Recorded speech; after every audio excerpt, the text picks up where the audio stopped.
I grew up in the radical, well, sort of critical sections of the ANC. The biggest criticism, as I recall it, you mentioned it earlier, jobless growth. You're now sitting here, and I think I can estimate a lot of very renowned intellectuals who would have made this claim.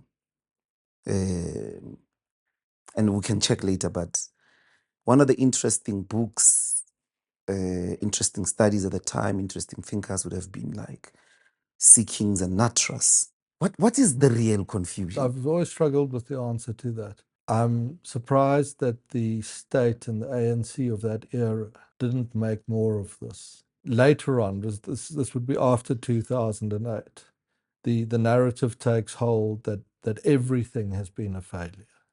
It's all a failure. No progress has ever been made. There was a very strong assumption in the sort of, let's call it the subculture of society, that of course it wouldn't work in 1994. Of course it would be a failure.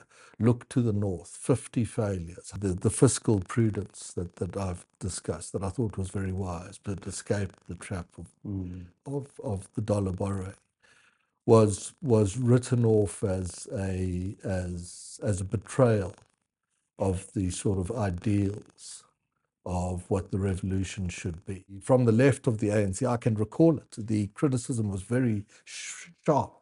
There was there was an internal conflict, ideological conflict around the ANC that was reluctant to give credit. And between those three reasons, you probably get some of the way to the answer of why it continues 30 years later, that I sit here with you and say things about our progress as a country that some of the people watching this might find very different to what they are routinely told, in fact, really occurred.